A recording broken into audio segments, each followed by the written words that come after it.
नमस्कार। इस वक्त के बुलेटिन के साथ मैं हूं अनुपम। आग के तांडव की 3 तस्वीरें हम आपको दिखाने जा रहे हैं। सीतापुर, सोनभद्र और लखीमपुर खीरी में भीषण आग लगी है, जहां पर आग ने जमकर तांडव मचाया है। घंटों की मशक्कत के बाद जाकर के इस आग पर काबू पाया जा सका है।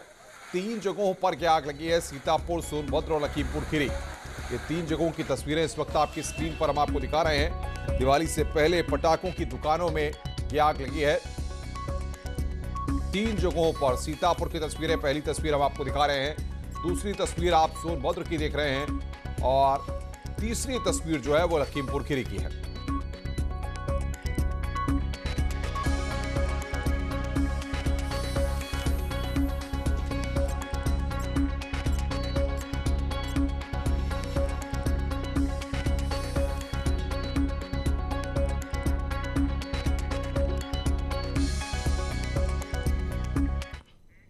आगे बढ़ते हैं। ग्रेटर नोएडा के थाना बीटा 2 क्षेत्र में ठाणा कोल चक्कर पर पुलिस और बदमाश के बीच मुठभेड़ हो गई।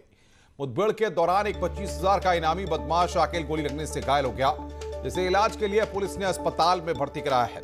वहीं घायल बदमाश के पास से पुलिस ने एक बाइक, अवैध तमंचा सहित कुछ जिंदा और खोखा कारतूस बरामद किए हैं।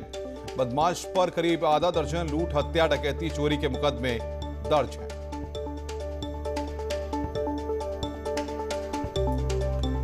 नोएडा से एक खबर, जहां पर पुलिस और बदमाश के बीच में मुठभेड़ हुई है। बदमाश आकिल को गोली लगी है। 25,000 का इनामी बदमाश आकिल गिरफ्तार किया गया है।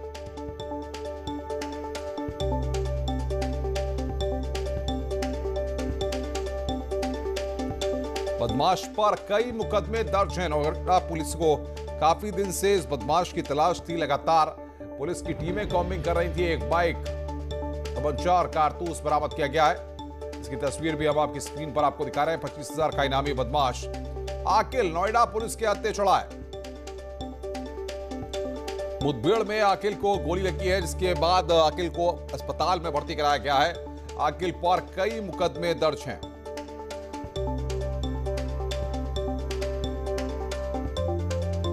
और बातचीत करने के लिए ग्रेटर नोएडा से हमारे संवाददाता अमित सिंह हमारे साथ जुड़ रहे हैं। अमित, लगातार बदमाशों के खिलाफ नोएडा पुलिस का ऑपरेशन जारी है और अब आकिल को गिरफ्तार किया गया है। देखिए, गौतम बुद्ध नगर पुलिस द्वारा लगातार मुठभेड़ का दौर जारी है। देर रात पुलिस को सूचना मिली थी कि एक बदमाश किसी वारदात को अंजाम देने की फिराक में था। पुलिस ने बदमाश को रोकने का प्रयास किया तो बदमाश ने पुलिस से फायरिंग शुरू कर दी, जिसमें पुलिस ने भी जवाबी कार्रवाई की, जिसपे बदमाश की गोली लगी है। बदमाश की शिनाख्त आकिल नाम के व्यक्ति के रूप में हुई, जिससे 25,000 रुपए का इनामी था। 2019 से गैंगस्टर के मामले में धनखोर दादरी से वांछित चल रहा था।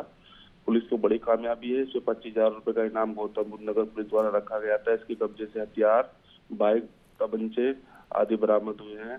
कई लूट की वारदात को अंजाम दे चुका है बदमाश। जी अमित, बहुत बहुत शुक्रिया। आगे भी हम आपसे अपडेट लेते रहेंगे। नजर बढ़ा के रखिए। अमित सिंह हमारे संवाददाता ग्रेटर नोएडा से इस बड़ी खबर पर अपडेट दे रहे थे। लखीमपुर खीरी से खबर है। महिला इंस्पेक्टर का वीडियो वायरल हुआ है। पैसे के लेन देन का वीडियो वायरल हुआ है। रिश्वत लेकर खुलवाती हैं शराब की दुकान, अतिरिक्त समय तक खुलवाती हैं शराब की दुकान। सदर कोतवाली का यह पूरा मामला है। महिला इंस्पेक्टर का वीडियो वायरल हुआ है, जिसमें शराब की दुकान को खुलवाने को लेकर के लेन देन हो रहा है।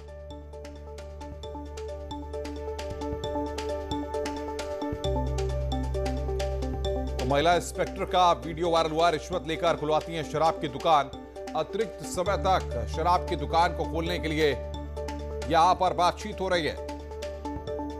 पैसे के लेन देन का ये वीडियो वायरल हो रहा है।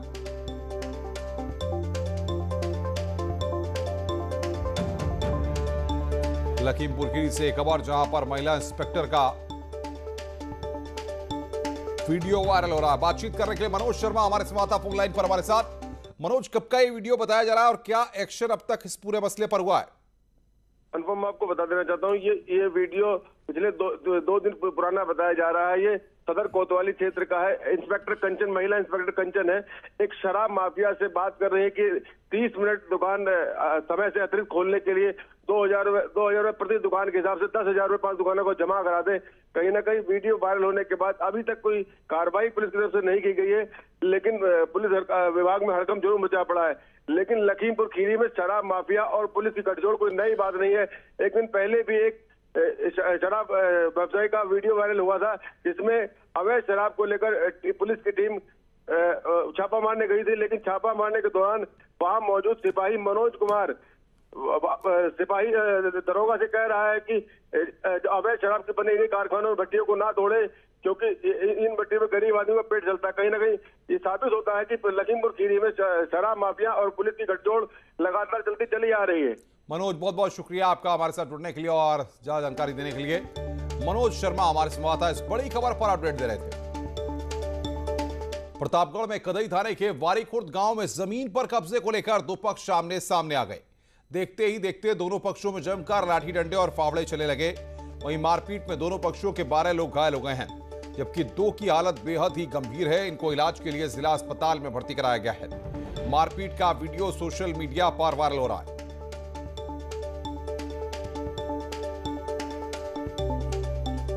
तो प्रतापगढ़ की ये तस्वीरें आपकी स्क्रीन पर। दोनों पक्ष आमने सामने आ गए, 12 लोग घायल हो गए हैं, जिनमें से 2 की हालत बेहद गंभीर बनी हुई है। आप देख सकते हैं कि हाथों में लाठी लेकर के वहां पर जमकर मारपीट हुई, जिसका वीडियो अब सोशल मीडिया पर वायरल हो रहा है। जमीन पर कब्जे को लेकर के पूरा विवाद था, जिसको लेकर दोनों पक्ष सामने सामने आए और उसके बाद जमकर लाठी डंडे चले और मारपीट हुई।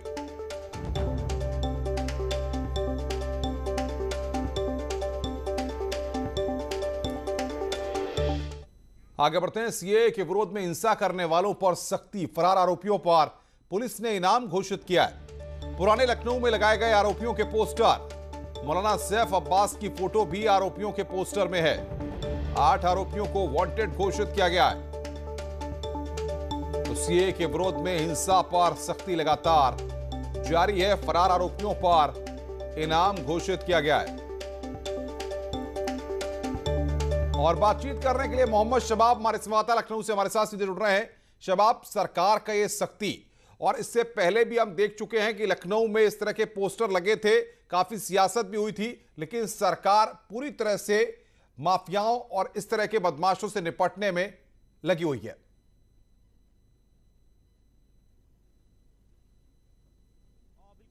और एनआरसी के खिलाफ जो राजधानी लखनऊ में प्रोटेस्ट हुआ था, उस पर सरकार की सख्ती लगातार जारी है। इससे पहले हमने देखा राजधानी लखनऊ में सरकार ने बैनर लगाए थे और उसमें बड़ी तादाद में लोगों की फोटो थी। हालांकि बहुत सारी आपत्तियां थीं, बहुत सारे वाद विवाद थे, मामला कोर्ट कचहरी तक पहुंचा था, लेकिन उसके बावजूद भी सरकार अपने जो मामले में सख्ती है उससे जो है पीछे हटने को तैयार नहीं है। इसी क्रम में राजधानी लखनऊ के पुराने शहर में लगभग 8 लोगों के पोस्टर जो है फोटो पोस्टर में जारी किए गए थे, जिनमें उन पर इनाम भी घोषित किया गया था। लेकिन चूंकि शरारती तत्वों ने उन पोस्टरों को फाड़ दिया है।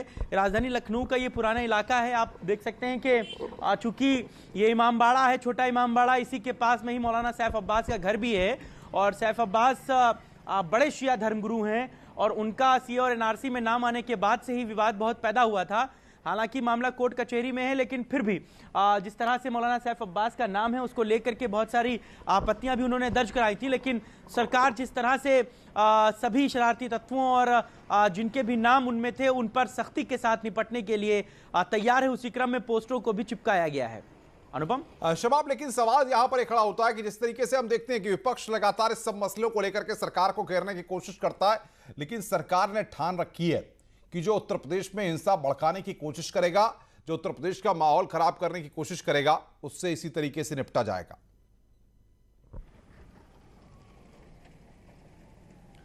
और बिल्कुल देखिए, जो सीए और एनआरसी का प्रोटेस्ट हुआ था उसमें जो सरकारी संपत्तियों का नुकसान हुआ था उनको लेकर के सरकार ने बहुत सख्ती के साथ काम किया था। हर थाना क्षेत्रों में उन लोगों को चिन्हित किया गया था जिन लोगों ने जो है वो इस पूरे घटनाक्रम में जिनकी भूमिका संलिप्त पाई गई थी। इसके साथ ही साथ उन लोगों से वसूली की जा रही थी और उन लोगों से वसूली करने के एवज में जो सरकारी संपत्तियों का नुकसान हुआ था उनसे उनकी वसूली करके उन संपत्तियों का जो है वो पूरा किया गया था।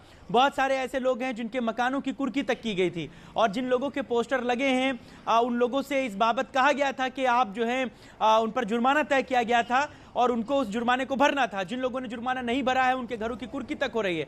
बहुत सारी ऐसी प्रॉपर्टियां लखनऊ में हैं जिन लोगों के नाम उसमें थे और उन लोगों की घरों को जो है वो सरकार ने वो कुर्क कर दिया है या उनको सील कर दिया है। बहुत सारे ऐसे जो हैं पुराने लखनऊ में मकान हैं, उन्हीं में ही मौलाना सैफ अब्बास और कांग्रेस की नेता सदफ जफर, इसके अलावा वरिष्ठ आईपीएस अफसर एसआर दारापुरी जैसे लोगों के नाम पोस्टरों में थे। हालांकि अभी जो नए पोस्टर लगे हैं उनमें कुछ लोगों के नाम हटा दिए गए हैं, जिनमें सिर्फ मौलाना सैफ अब्बास जो हैं वो चर्चित चेहरा हैं।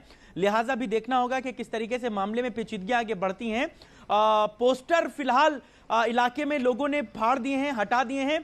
पुलिस के मुताबिक पोस्टर लगाए गए थे, लेकिन हमने अभी पोस्टर ढूंढने की बहुत कोशिश की। शबाब, बहुत बहुत शुक्रिया आपका, नजर बना के रखिए, आगे भी हम आपसे अपडेट लेते रहेंगे। मोहम्मद शबाब हमारे संवाददाता इस वक्त की बड़ी खबर पर हमें जानकारी दे रहे थे। आगे बढ़ते हैं। माफिया मुख्तार अंसारी की विधायकी रद्द करने को लेकर विधानसभा अध्यक्ष को अर्जी दी गई है, जिसमें मांग की गई है कि मुख्तार अंसारी की विधानसभा सदस्यता को रद्द कर दिया जाए, क्योंकि वो लंबे समय से विधानसभा से एब्सेंट हैं। विधानसभा अध्यक्ष सचिन दीक्षित ने याचिका को एक्सेप्ट कर लिया है। न्यूज 18 से बातचीत में उन्होंने कहा कि मुख्तार की सदस्यता रद्द करने को लेकर वो कानूनी पहलुओं की जांच कर रहे हैं, और अगर कोई ग्राउंड ऐसा पाया जाता है जो संविधान के खिलाफ है तो फिर मुख्तार की विधायकी जाएगी। फिलहाल अभी मुख्तार अंसारी मऊ से विधायक हैं। संविधान के अनुच्छेद 190 के उपखंड 4 में अनुपस्थिति के बारे में स्पष्ट बातें कही गई हैं। हमारा कार्यालय परीक्षण कर रहा है। पूरे मामले के परीक्षण के बाद ही किसी विषय पर हम निष्कर्ष रूप में राय देने में सक्षम होंगे।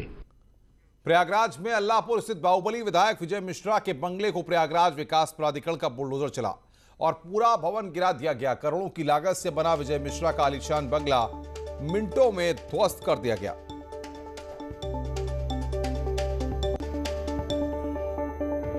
तो बाहुबली विजय मिश्रा पर लगातार एक्शन देखने को मिल रहा है, और यहां पर विजय मिश्रा के अल्लाहपुर के आलीशान बंगले पर बुलडोजर चला है। करोड़ों की लागत से बना विजय मिश्रा का यह आलीशान बंगला चंद मिनटों में ध्वस्त कर दिया गया।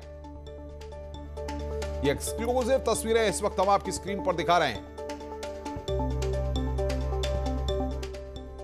प्रयागराज विकास प्राधिकरण के द्वारा यह एक्शन यहां पर लिया गया। अल्लाहपुर के बंगले पर बुलडोजर चलाया गया। सर्वेश दुबे बातचीत करने के लिए फोन लाइन पर हमारे साथ जुड़े हुए हैं। सर्वेश, विजय मिश्रा पर लगातार शिकंजा कसा जा रहा है और लगातार ये एक्शन जारी है। जी, निश्चित तौर पर विजय मिश्रा का जो ये मकान है ये अल्लाहपुर इलाके में स्थित था और जून में ही विकास प्राधिकरण ने इसके ध्वस्तीकरण का आदेश पारित किया था। लेकिन इस बीच विजय मिश्रा हाईकोर्ट गए। हाईकोर्ट के बाद वो कमिश्नर कोर्ट में अपील किए, लेकिन कल शाम को 3 बजे करीब जब कमिश्नर कोर्ट ने इनकी अपील खारिज कर दी, उसके बाद पीडीए तैयार था और पीडीए ने ध्वस्तीकरण की तैयारी पहले से कर रखी थी और लगभग 5 बजे वहां पर जेसीबी मशीनों के साथ पीडीए का दस्ता पहुंचा, पुलिस और प्रशासन के अधिकारी पहुंचे और देर शाम ये पहला मौका था जब देर शाम ध्वस्तीकरण की कार्रवाई शुरू की गई और रात 9:30 बजे तक पूरे मकान को ध्वस्त कर दिया गया। ये एक्सक्लूसिव तस्वीरें जो न्यूज 18 दिखा रहा है उसमें साफ तौर पर देखा जा सकता है कि ये सिर्फ मकान नहीं गिरा है, बल्कि एक बाहुबली का जो तिलिस्म था वो भी टूटता नजर आ रहा है कि किस तरह से प्रशासन ने उनके अवैध मकान को यहाँ पर ध्वस्त किया है। ये बताया जा रहा है कि ये मकान बगैर नक्शा स्वीकृत कराए बनाया गया था। करीब 500 वर्ग गज में ये मकान था। करोड़ों का आलीशान बंगला था और कुछ दिन पहले, कई वर्षों पहले ये गैंगस्टर एक्ट के तहत सील भी किया गया था और इसके ध्वस्तीकरण की कार्रवाई के लिए नोटिस जारी थी, जिसके खिलाफ लगातार कोर्ट में मामले चल रहे थे। लेकिन अपील कमिश्नर कोर्ट से खारिज होने के बाद पीडीए ने बड़ी कार्रवाई की है। और बाहुबली के बारे में बताएं तो बाहुबली विजय मिश्रा इन दिनों आगरा के जेल में बंद है। इनके खिलाफ 75 से ज्यादा आपराधिक मुकदमे दर्ज हैं, जिनमें से 24 से ज्यादा मुकदमों का ट्रायल हो रहा है और ये हिस्ट्री शीट इनकी खुली हुई है। हिस्ट्री शीट कैटेगरी बी की है और प्रयागराज में इनका गैंग भी रजिस्टर्ड है। तो ये माना जा सकता है कि पूर्वांचल के बड़े माफिया में इनकी गिनती होती है और इनके दर्जनों मकान अल्लाहपुर क्षेत्र में हैं, कई अन्य मकान भी बिल्कुल। सर्वेश, बहुत बहुत शुक्रिया आपका हमारे साथ जुड़ने के लिए और विस्तार से जानकारी देने के लिए। सर्वेश दुबे हमारे संवाददाता, जो कार्रवाई हो रही है विजय मिश्रा के आशियाने और ठिकानों पर, उसके बारे में अपडेट दे रहे थे। अमेज़न ग्रेट इंडियन फेस्टिवल में आज की खरीदारी में क्या है आपके लिए बेहतरीन डील, देखिए। Great Indian festival finale days शुरू हो रहे हैं आज से। आखिरी मौका ग्रेट डील्स पाने के लिए लेटेस्ट फैशन, स्मार्टफोन्स और अप्लायंसेस पर। ये हैं आज की टॉप डील्स। Redmi 9 सिर्फ 8,999 रुपए में, सैमसंग गैलेक्सी टैब A7 सिर्फ 16,999 रुपए में। Samsung 6.2 kg fully automatic washing machine सिर्फ 12,999 रुपए में। OnePlus Nord 5G की कीमत 27,999 रुपए से शुरू। टॉप फैशन ब्रांड्स पर 70% तक की छूट। Boat Rockerz 255 sports bluetooth earphone अब 999 रुपए में। Amazon ग्रेट इंडियन फेस्टिवल 13 नवंबर तक। खबरें और भी हैं, फिलहाल रुकना एक ब्रेक के लिए। ब्रेक के बाद जल्द हाजिर होते हैं।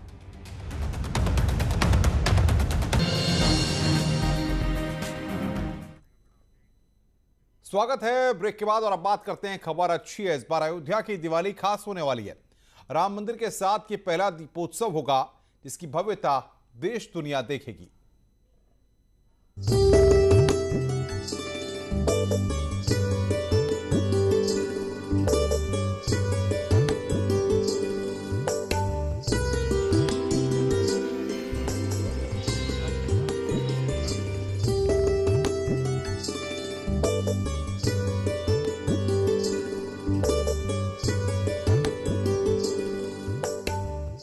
रामलला की नगरी अयोध्या में दीपावली की तैयारियां जोर शोर से चल रही हैं। अब की बार दिवाली को भव्य बनाने के लिए सरयू तट को खास तरीके से सजाया जा रहा है।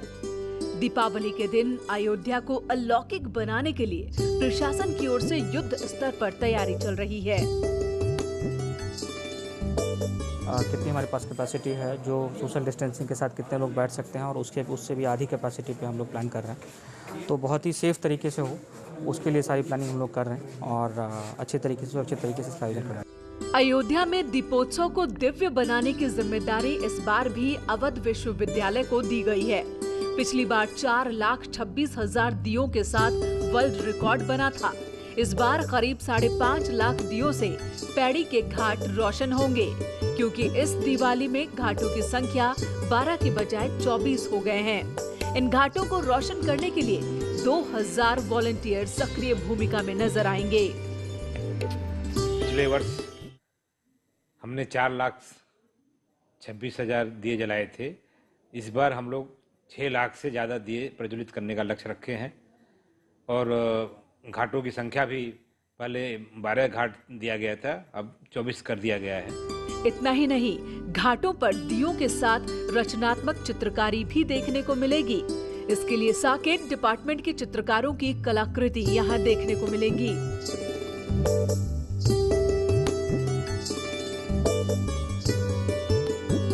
जिसमें राम दरबार से लेकर पुष्पक विमान की कलाकृतियां होंगी। इस बार जो दीपोत्सव का भव्य कार्यक्रम होना है, उसमें थोड़ा सा क्रिएटिव रचनात्मकता को लेकर के घाटों पे और अच्छा लगे, इसकी वजह से साकेत डिग्री कॉलेज के ड्राइंग पेंटिंग डिपार्टमेंट को ये जिम्मेदारी मिली है। इस बार राम जन्मभूमि पर छोटी दिवाली के मौके पर रामलला की आरती सीएम योगी करेंगे, जहां राम जन्मभूमि परिसर में गाय के गोबर से बनाए गए दिए जलाए जाएंगे।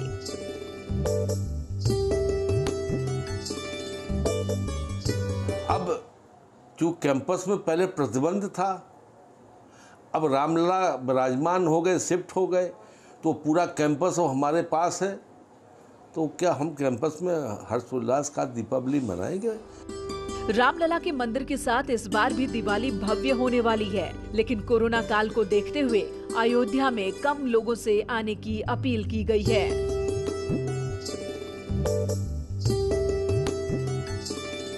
दीपोत्सव बेहद भव्य और खास होगा और इसको राम मंदिर निर्माण की प्रक्रिया का पहला दीपोत्सव है, तो इसलिए और बेहद और खास बनाने के लिए अधिकारी भी जुड़े हुए हैं। अयोध्या से न्यूज़ 18 के लिए निमिष गोस्वामी। रिलायंस रिटेल में एक और बड़ा निवेश हुआ। सऊदी के पब्लिक इन्वेस्टमेंट फंड ने 9,555 करोड़ का निवेश करने का फैसला लिया है। रिलायंस रिटेल में एक बार फिर से बड़ा विदेशी निवेश आया है। सऊदी पब्लिक इन्वेस्टमेंट फंड ने 9,555 करोड़ निवेश करने का फैसला लिया है। इसके बदले में पीआईएफ को रिलायंस रिटेल में 2.04% की हिस्सेदारी मिलेगी। ये निवेश 4.587 लाख करोड़ की इक्विटी वैल्यू पर होगा। आपको बता दें कि रिलायंस रिटेल ने अपनी 10.09% हिस्सेदारी बेचकर अब तक 47,265 करोड़ रुपए जुटाए हैं। रिलायंस रिटेल वेंचर लिमिटेड में अब तक 8 ग्लोबल निवेशकों ने निवेश किया है। इससे पहले PIF ने RIL की जियो प्लेटफॉर्म में भी 2.32% हिस्सेदारी खरीदी थी। इसके लिए PIF ने 11,367 करोड़ रुपए का निवेश किया था। PIF अगले चरण में रिलायंस फाइबर में भी निवेश करने वाला है। रिलायंस रिटेल और PIF की डील को लेकर रिलायंस इंडस्ट्री के चेयरमैन मुकेश अंबानी का कहना है कि सऊदी अरब के साथ रिलायंस के लंबे रिलेशन हैं। वहीं PIF सऊदी अरब की इकोनॉमी को आगे बढ़ाने में सबसे आगे है।